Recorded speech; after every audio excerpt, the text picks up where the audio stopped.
करते हैं और आज का पहला स्टॉक आपको बताते हैं कि कहां पर दिख रहा है एक्शन।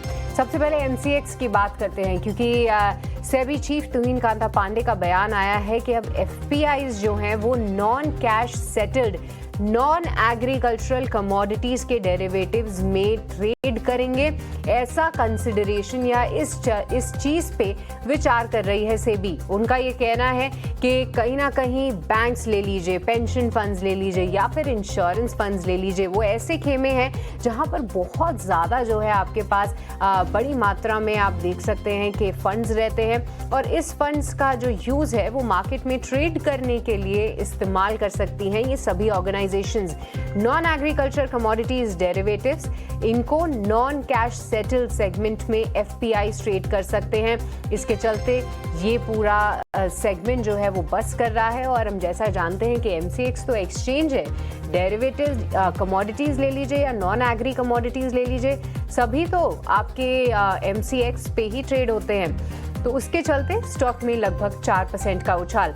अमित, आपसे समझना चाहेंगे कैसे देख रहे हैं आप ये 4% के मूव को? क्या बहुत मीनिंगफुल मूव लग रहा है आपको और इस मूव के बाद पैटर्न किस तरीके से बन रहे हैं? ओवरऑल जो सब हम देखें यहाँ से तो वॉल्यूम जो आज के दिन में अच्छी खासी बनती हुई देखे मुझे न्यूज़ के बाद। करंटली पिछले 2-3 हफ्तों से हमने देखा तो काउंटर एक डाउन साइड में सपोर्ट लेते हुए चलते हुए देखने को मिल रहा है। सो करंटली जो हिसाब से सपोर्ट बना हुआ वो हिसाब से लग रहा है कोई मेजर यहाँ से नेगेटिव इंपैक्ट देखने नहीं मिल रहा है। बट अपसाइड में जो ब्रेकआउट आते हुए देखने मिल रहा है, जहाँ से वापस हमें एक मोमेंटम बिल्डअप होते हुए देखने मिलेगा, वो 8040 के ऊपर है। 8040 के ऊपर एक काउंटर जैसे निकल रहा है उसके ऊपर थोड़ा टाइम भी स्टेबल हो रहा है तो लॉन्ग की पोजीशन क्रिएट करनी चाहिए। जैसे 8040 के ऊपर निकल रहा है काउंटर तो जो नेक्स्ट लेवल है यहाँ से 8300 से 8350 की रेंज उसकी कंफर्मेशन बनती हुई देखने मिलेगी। सो मैं कहूँगा वेट एंड वॉच कीजिए। 8040 के ऊपर जैसे काउंटर निकल रहा है उसके बाद लॉन्ग की पोजीशन वापस क्रिएट कर सकते हैं। राइट, 8040 ये लेवल आपको ध्यान में रखना है। इसके ऊपर काउंटर निकले तभी जो है आप इसमें एक बाय कॉल इनिशिएट करी। फिलहाल वेट एंड वॉच, अच्छा मूव ऑलरेडी आ चुका है, इस बात से आगाह करते हुए अमित भुगतानी। और चलिए इसी लिस्ट में आगे दूसरे काउंटर की बात करते हैं और वो है डिफेंस पैक से बीईएल। देखिए लगातार डिफेंस काउंटर्स किस तरीके से बस कर रहे हैं हम आपको बता ही रहे थे, पर आज बीईएल के लिए फ्रेश ट्रिगर आता हुआ जहां पर कंपनी को नए ऑर्डर विन्स मिले हैं। डिफेंस ले लीजिए या फिर अन्य टेक्नोलॉजीज के लिए जहां पर IT infra, cyber security solutions, इन सब के लिए जो है बीईएल को नए ऑर्डर्स मिले हैं। 712 करोड़ के नए ऑर्डर्स फिलहाल प्राप्त होते हुए दिखे हैं। हाल फिलहाल ये काउंटर कुछ अच्छे ऑर्डर विन्स के चलते सुर्खियों में भी था और पूरा डिफेंस एज अ पैक हम आपको पिछले हफ्ते से हाईलाइट कर रहे हैं कि अच्छे मूव्स दिखा रहा है। आमतौर पे जब फंडामेंटल एक्सपर्ट से बात करें तो वो ऑर्डर बुक हेल्दी है और एक बड़ा रनवे ऑफ ग्रोथ है आने वाली एक दशक के लिए ऑलमोस्ट, इस बात की चर्चा ज़रूर करते हैं। बट ये काउंटर्स में अच्छी खासी पिटाई ऑलरेडी हो चुकी थी। लगभग 3-4 महीने से हम देख रहे थे कि ये गिरावट का शिकार हो रहे थे, पर अब जाके थोड़े बहुत मूवमेंट में ज़रूर आए हैं। पर अमित, बीईएल खास तौर से देखें तो 400 के लेवल को पार किया है आज के सत्र में। क्या आपको लगता है कि यहाँ से थोड़ा सा अगर किसी ने निचले स्तरों पे खरीदारी की है तो निकल जाना चाहिए या फिर 400 के ऊपर टिकने में तो कायम है तो तेजी और भी रह सकती है इसमें? करंटली अब देखिए यहाँ से तो प्रॉफिट बुकिंग एक बार के लिए करना चाहिए। 375 के लेवल से हमने देखा तो स्ट्रेट एक काउंटर में रैली आते हुए देखने मिले और जो मंथली और वीकली रेजिस्टेंस एक काउंटर का बना हुआ है वो 415 का। 415 के ऊपर क्लोजिंग बहुत ही जरूरी है। ओवरऑल सेटअप बहुत अच्छा लग रहा है, पैटर्न अच्छी खासी बनी हुई है, बट जो हिसाब से रन अप आया पिछले 4-5 दिन के अंदर वो हिसाब से लग रहा है थोड़ा बहुत यहाँ से प्रॉफिट बुकिंग आ सकता है या कंसोलिडेशन रेंज में जाते हुए देखने मिल सकते हैं जब तक 415 के ऊपर क्लोजिंग नहीं आ रहा तब तक। जैसे 415 के ऊपर क्लोजिंग आ जा रहा है काउंटर में तो 430 से 435 की रेंज के लिए काउंटर तैयारी कर लेगा। सो और अगर लॉन्ग टर्म पर्सपेक्टिव है तो मैं कहूँगा होल्ड रखिए। अगर मोमेंटम वाइज लिया या शॉर्ट टर्म के हिसाब से लिया तो एक बार के लिए प्रॉफिट बुकिंग कर दीजिए। जैसे 415 के ऊपर क्लोजिंग आ रहा है उसका वापस रीइनिशिएट कर सकते हैं।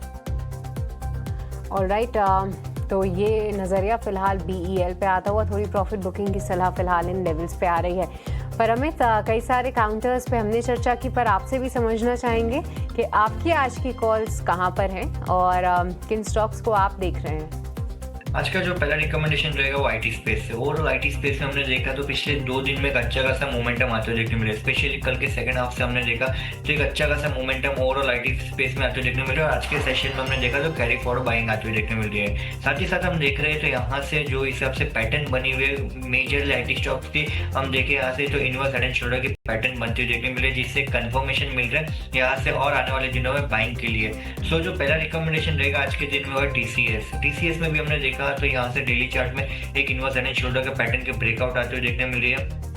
डाउन साइड में जो सपोर्ट ये काउंटर का बना हुआ है करंटली वो है 3130 का। 3130 के स्टॉप लॉस के साथ मैं कहूँगा लॉन्ग की पोजीशन क्रिएट करनी है टीसीएस में, अपसाइड में 3230 के टारगेट्स के लिए। और जो सेकंड बाय कॉल है वो भी आईटी स्पेस से ही रहेगा कोफोर्ज में भी हम देख रहे हैं यहाँ से एक इनवर्स हेड एंड शोल्डर की पैटर्न बने हुए और ये स्पेस में भी हमने देखा तो एक अच्छा खासा बाइंग यहाँ से डेवलप होते हुए देखने मिल रहे हैं। पिछले 4 दिन के कंसल्टेशन के बाद आज के दिन में हमने देखा तो कोफोर्ज में एक बाइंग बनते हुए देखने मिल रहे। हमने हमारे क्लाइंट्स को भी रिकमेंड किया है दोनों काउंटर टीसीएस और कोफोर्ज का जो हिसाब से हम पोजीशन देंगे तो 1755 के स्टॉप लॉस के साथ मैं कहूँगा लॉन्ग की पोजीशन क्रिएट करनी है, अपसाइड में 1840 के टारगेट्स के लिए। ऑलराइट, तो आईटी काउंटर्स पर है फिलहाल अमित की नज़र, इनकी स्टॉक कॉल्स भी वहां पर आते हुए कोफोर्ज पे ध्यान रखेंगे। पर चलिए इसी के साथ फिलहाल वक्त तो चला एक छोटे से ब्रेक, आपका ही मिल जाएगा, हम जल्द लौटेंगे।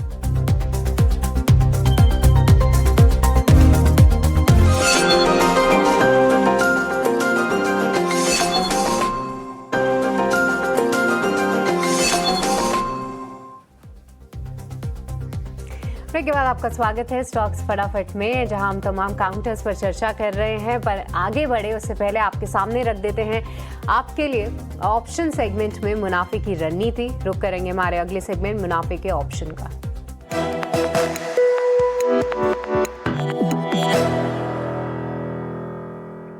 आज आपको मुनाफे के ऑप्शन की रणनीति बताने के लिए हमारे साथ यस सिक्योरिटीज के लक्ष्मीकांत शुक्ला जुड़ चुके हैं। लक्ष्मीकांत जी, आपका बहुत बहुत स्वागत है 18 स्वदेश पे। बताइए क्या होनी चाहिए एफएनओ सेगमेंट में रणनीति। Good afternoon Srishti ji. तो जिस तरीके से हमें निफ्टी पीएसयू बैंक्स में ट्रैक्शन देखने को मिल रहे हैं, तो आज की जो रणनीति है उसमें हमने पीएसयू क्षेत्र से ही बैंक ऑफ बड़ौदा को चुना है। तो यहाँ पर हमें फॉलिंग ट्रेंड लाइन का ब्रेकआउट देखने को मिल रहा है और काफी लंबे समय के कंसोलिडेशन फेज के बाद इस स्टॉक में हमें एक ब्रेक थ्रू देखने को मिल रहा है डेली के चार्ट पर। तो हमें लगता है कि यहाँ पर आने वाले समय में तेजी बनी रह सकती है। तो 245 का कॉल ऑप्शन हम रिकमेंड करेंगे लेने के लिए 4 रुपए के आसपास। अगर ये 4 रुपए के आसपास मिलता है तो हमें इसमें बाय करके चलना चाहिए। इसमें जो हमारे टारगेट निकल कर आ रहे हैं वो 8 रुपीज के आ रहे हैं और हमें स्टॉप लॉस जो मेंटेन रखना है वो रखना है 2 रुपए का।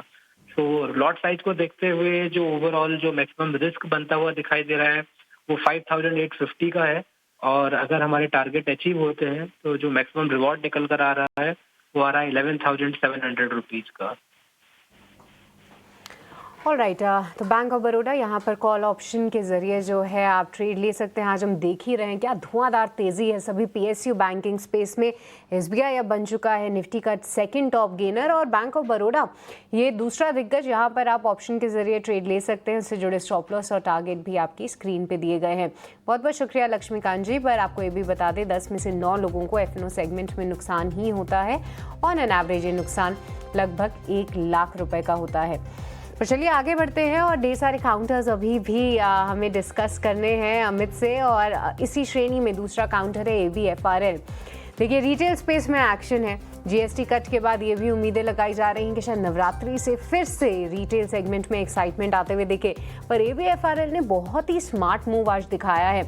उन्होंने अनाउंस किया है कि उन्होंने जेनजीज के लिए नया ब्रांड लाया है जिसका नाम है OWND, OWND। ये नया ब्रांड लॉन्च किया है। अब आप देखेंगे इस पूरे सेगमेंट में ट्रेंट ने भी कुछ ऐसी रणनीति अपनाई थी। लगभग 1 महीने पहले ऐसा अनाउंसमेंट आया था। अब जेनजीज जो कि फास्ट फैशन लेना चाहते हैं, कम खर्चा करना चाहते हैं, उस कैटेगरी को ध्यान में रख के उन्होंने एक अलग ब्रांड बनाया।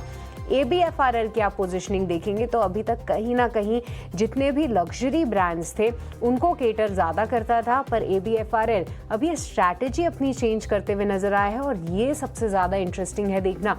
इसीलिए आप देखिए स्टॉक में भी कितना एक्साइटमेंट है। सिर्फ ब्रांड लॉन्च के चलते लगभग 4% की तेज़ी है इसमें। पर अमित, ये मैनेजमेंट की सोच में तो चेंज दिखाई दे रहा है, बट क्या आपको टेक्निकल सेटअप पे कुछ चेंज दिखाई दे रहा है? हफ्ते के अंदर हमने देखा तो यहाँ से एक्टिविटी बनती हुई देखने मिल रही है चार्ट स्पेसिफिक फ्रंट पे। वॉल्यूम भी हम देख रहे हैं यहाँ से जो इनिशिएट होते हुए देखने मिल रहे हैं। करंटली काउंटर एक कंसोलिडेशन फेज में चलते हुए देखने मिल सकते हैं। जो मेजर सपोर्ट या अभी करंटली काउंटर का बनते हुए देखने मिल रहा है वो 85 का। 85 के सपोर्ट के साथ मैं कहूँगा लॉन्ग की पोजीशन होल्ड रखिए और नई लॉन्ग की पोजीशन भी क्रिएट करनी है जो 85 के स्टॉप लॉस के साथ कर सकते हैं। अपसाइड में जैसे ही काउंटर 9350 के ऊपर निकल रहा है उसके ऊपर स्टेबल हो रहा है, उसके बाद ही हमें मोमेंटम देखने मिलेगा। बट जैसे 9350 के ऊपर एक काउंटर क्लोजिंग दे रहा है, स्टेबल हो रहा है, तो काउंटर अपसाइड में 105 से 110 के रैली के लिए तैयारी कर लेगा। So currently risk reward favourable zone में लग रहा है, लॉन्ग की पोजीशन क्रिएट कर सकते हैं बट 85 के स्टॉप लॉस के साथ। ऑलराइट, तो रिस्क रिवॉर्ड के बारे में अमित ने बताया, पर 85 का स्टॉप लॉस आप लगाकर ज़रूर चले। ये राय आती हुई ABFRL में। जी हाँ, हाल फिलहाल जो है Aditya Birla group of companies में एक्शन हमने ऑलरेडी देखा है, पर एक और एक्शनेबल काउंटर आज के लिए रहा है महिंद्रा लाइफ स्पेसेस, क्योंकि यहाँ पर मुंबई के चेंबूर इलाके में 2 हाउसिंग सोसाइटीज़ के रीडेवलपमेंट के लिए प्रोजेक्ट महिंद्रा लाइफ स्पेसेस ने लिया है। वजह यह है कि जो दोनों प्रोजेक्ट्स की वैल्यू बताई जा रही है वो लगभग 1700 करोड़ है। रीडेवलपमेंट मार्केट जो है मुंबई में काफ़ी तेज़ी से एक्सपैंड कर रहा है। कई सारी आप सोसाइटीज़ को देखते हैं कि रीडेवलपमेंट में जा रही हैं, और साथ ही साथ चेंबूर अच्छा इलाका माना जाता है। वहाँ पे 1700 के प्रोजेक्ट्स के लिए कुल इसकी वैल्यू बताई जा रही है, और इसको लेकर स्टॉक और इन्वेस्टर्स भी एक्साइटेड हैं। पर आप कैसे देख रहे हैं अमित महिंद्रा लाइफ स्पेसेस को चार्ट्स पे? हाल फिलहाल रियल एस्टेट काउंटर्स में फिर से थोड़ा सा ट्रैक्शन है, पर महिंद्रा लाइफ स्पेसेस पिछली बार 400 के लेवल से यू टर्न लिया था, क्या इस बार यू टर्न तो नहीं लेगा? वही मेन है। यहाँ से हम देखें यहाँ से तो करंटली काउंटर आज के दिन में ऊपर होने के बाद अपसाइड के लेवल से एक लिक्विडेशन होते हुए देखने मिल रही है।